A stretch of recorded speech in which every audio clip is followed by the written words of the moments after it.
Emergency fund क्या होता है? क्यों हर बंदा कहता है कि इमरजेंसी फंड बनाना ज़रूरी है और इमरजेंसी फंड कितना होना चाहिए?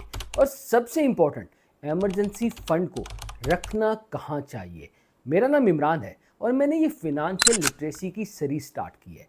मेरा मकसद अपनी यूथ को फिनंशियल लिटरेसी के कॉम्प्लेक्स टॉपिक्स को आसान अल्फाज में समझाना है। तो आज की वीडियो के अंदर हम सबसे इम्पोर्टेंट टॉपिक इमरजेंसी फंड को समझने जा रहे हैं।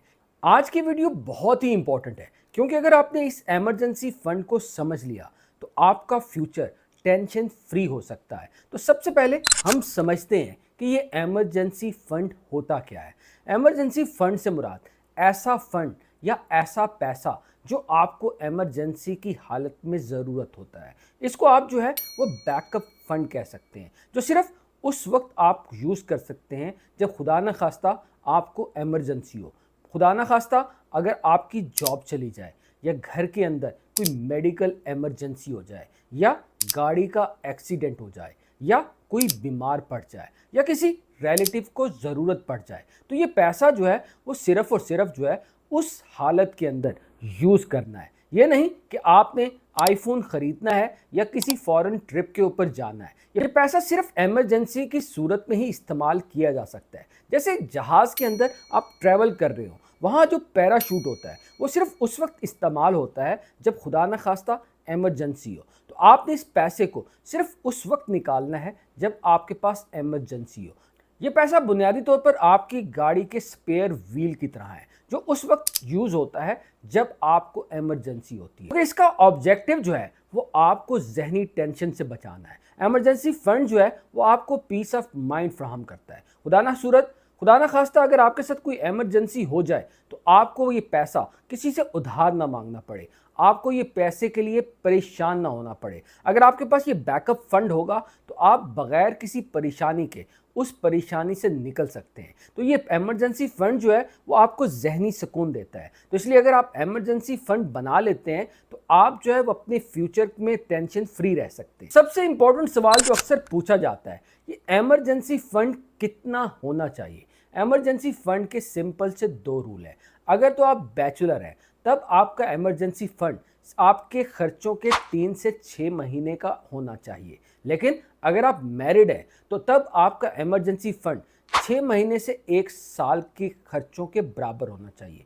मिसाल के तौर पर अगर आप बैचलर हैं और आपका खर्चा 20,000 पर मंथ है तो आपका इमरजेंसी फंड 60,000 से लेकर 1,20,000 होना चाहिए। लेकिन अगर आप मैरिड हैं, आप फैमिली वाले हैं, तब आपका इमरजेंसी फंड जो है वो आपके 12 मंथ के खर्चों के बराबर होना चाहिए। खुदा ना खास्ता अगर आपके साथ कोई इमरजेंसी हो जाए तो आपका ये किचन चलता रहे।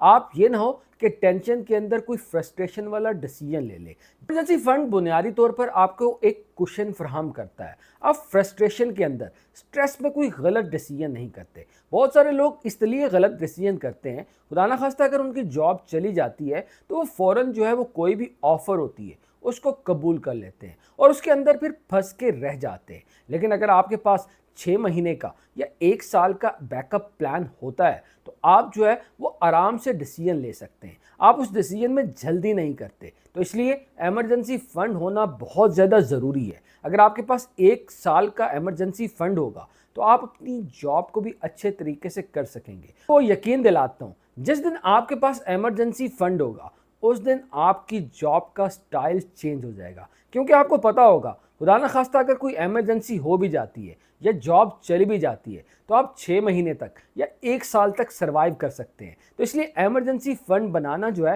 वो बहुत ज़्यादा ज़रूरी है। अब सबसे इंपॉर्टेंट क्वेश्चन अक्सर पूछा जाता है कि इमरजेंसी फंड को रखा कहाँ जाए? इमरजेंसी फंड को क्या घर के अंदर कहीं संभाल के रखा जाए या इसको जो है स्टॉक मार्केट में इन्वेस्ट किया जाए? इमरजेंसी फंड को रखने के सिंपल से 2 असूल हैं। सबसे पहला असूल है ये 100% लिक्विड होना चाहिए। लिक्विड से मुराद कैश की सूरत में। ये नहीं कि आपने इससे कोई प्रॉपर्टी खरीद ली है या आपने स्टॉक खरीद लिया है तो वो लिक्विड नहीं होगा, क्योंकि इमरजेंसी पूछ के नहीं आती। खुदा ना खास्ता आपके साथ इमरजेंसी हो जाए, उस वक्त स्टॉक की कीमत क्या हो, प्लॉट की कीमत क्या हो, तो आपके पास अगर सिर्फ कैश होगा तो आप फ़ौरन उसको लिक्विडेट करके अपनी उस इमरजेंसी का मुकाबला कर सकते हैं।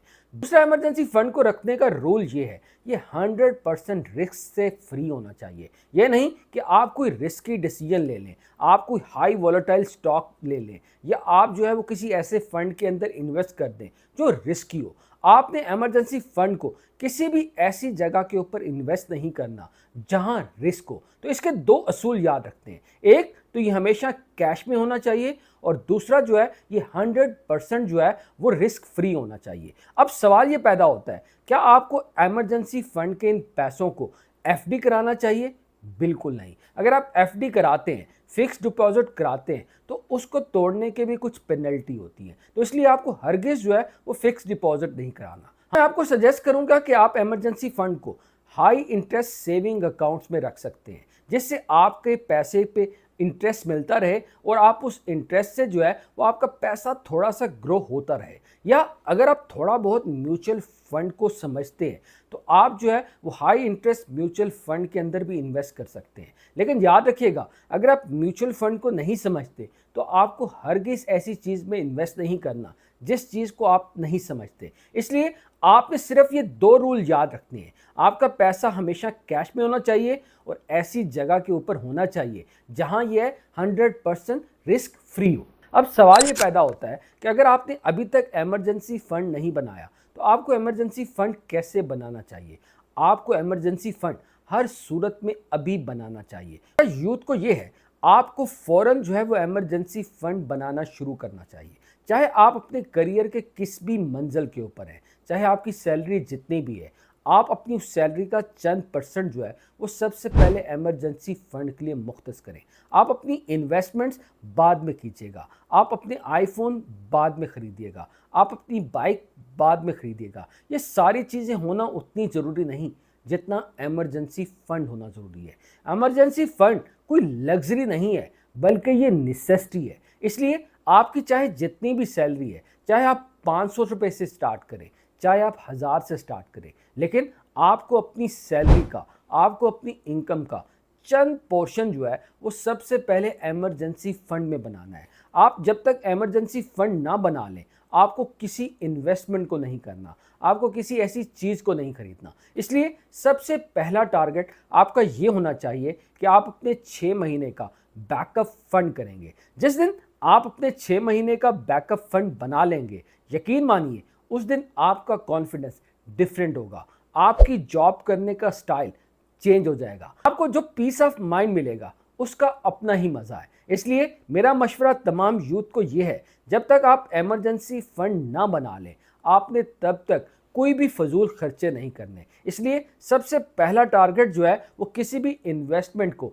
या किसी भी चीज़ को खरीदने से पहले आपका ये होना चाहिए कि आपको अपने 6 महीने का बैकअप फंड तैयार करना है। इमरजेंसी किसी के साथ भी हो सकती है, इमरजेंसी कभी भी हो सकती है। इसलिए इमरजेंसी फंड जो है वो आपको शील्ड फराहम करता है। आपको अपने खर्चों को कम करना है। जहाँ से अभी से आप स्टार्ट करें, इमरजेंसी फंड बनाएं और अपने फ्यूचर को टेंशन फ्री बनाएं। उम्मीद करता हूँ कि आज की वीडियो भी आपको पसंद आई होगी। कमेंट में ज़रूर बताइएगा, क्या आप इमरजेंसी फंड को बनाने जा रहे हैं?